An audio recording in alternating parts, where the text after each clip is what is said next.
इष्टान भोगान्नी वो देवा दास्यन्ते यज्ञभावितः तैरदत्तान प्रदार्येभ्यो यो भुक्ते तेन एव सहा. 12. इष्टान इच्छिलेले किंवा इष्ट, भोगान जीवनावश्यक गरजा ही निश्चितच, वहा तुम्हाला, देवाहा देवदेवता, दास्यन्ते देतील, यज्ञभाविताहा यज्ञाने संतुष्ट झालेले, तैहे त्यांनी, दत्तानं दिलेल्या वस्तू, अप्रदाय अर्पण न करता, एभ्या या देवदेवतांना, यहा जो भुक्ते भोग घेतो, स्तेनहा चोर, एव निश्चितच, सहा तो, विविध जीवनावश्यक वस्तूंच्या अधिकारी असणाऱ्या देवदेवता ज्यावेळी यज्ञ करण्यामुळे संतुष्ट होतील तेव्हा ते तुमच्या सर्व गरजा पुरवतील. पण अशा वस्तू पुन्हा देवतांना अर्पण न करता जो त्यांचा भोग घेतो तो निश्चितपणे चोरच आहे.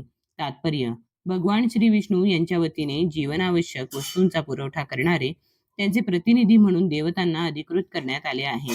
म्हणून शास्त्रप्रमाणित यज्ञांद्वारा त्यांना संतुष्ट केलेच पाहिजे. वेदांमध्ये विविध प्रकारच्या देवदेवतांसाठी विविध प्रकारचे यज्ञ सांगण्यात आले आहेत. पण शेवटी सर्व यज्ञ भगवंतांनाच अर्पिलेले असतात. जो भगवंतांना समजू शकत नाही त्याच्यासाठी देवदेवतांप्रित्यर्थ यज्ञ करण्याची शिफारस करण्यात आली आहे. मनुष्यांच्या निरनिराळ्या भौतिक गुणांना अनुलक्षून वेदांमध्ये निरनिराळे यज्ञ सांगितले आहेत.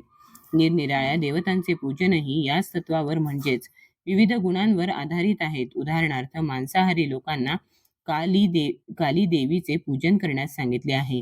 ही काली देवता म्हणजे भौतिक प्रकृतीचे घोर रूप आहे आणि काली देवतेसमोर पशुयज्ञ करण्यास अनुमती देण्यात आली आहे. परंतु जे सत्वगुणी आहेत त्यांच्यासाठी श्री विष्णूंची दिव्य पूजा करण्यात आली आहे.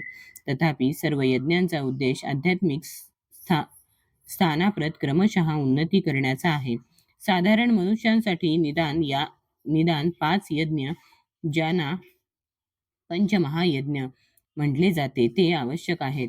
तरी सुद्धा मनुष्याने जाणणे आवश्यक आहे की मानवी समाजाला लागणाऱ्या सर्व जीवनावश्यक वस्तूंचा पुरवठा हा भगवंतांचे प्रतिनिधी असणाऱ्या देवदेवतांकडून केला जातो. कोणीही कोणत्याही गोष्टीची निर्मिती करू शकत नाही. उदाहरणार्थ मानवी समाजाला लागणारे सर्व खाद्यपदार्थ जसे सत्वगुणी व्यक्तींसाठी धान्य, फळफळावळे, भाजीपाला, दूध, साखर इत्यादी आणि मांसभक्षकांसाठी मांस असते. कोणत्याही पदार्थाची मनुष्याद्वारे निर्मिती होऊ शकत नाही.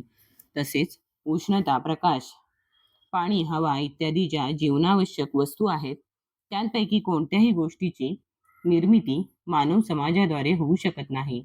भगवंताशिवाय भरपूर सूर्यप्रकाश, चंद्रप्रकाश, पाऊस, वारा इत्यादी गोष्टीच असू शकत नाहीत आणि या गोष्टी वाचून कोणीही जगू शकत नाही.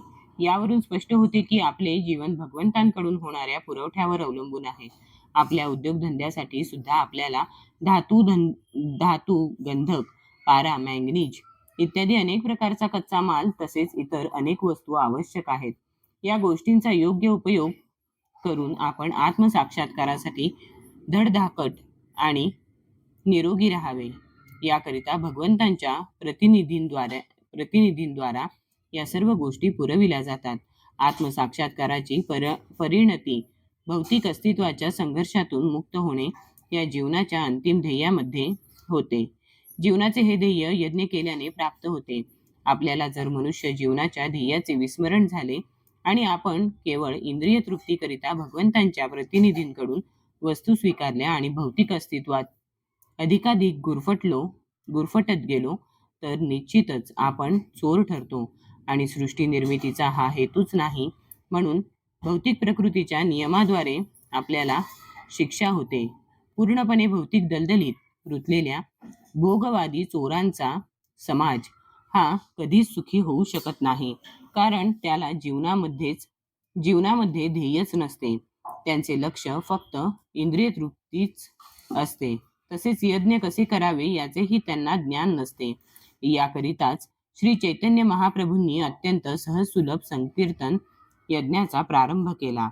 या जगातील जो कोणी कृष्ण भावनेच्या तत्वांचा स्वीकार करतो तो हा संकीर्तन यज्ञ करू शकतो.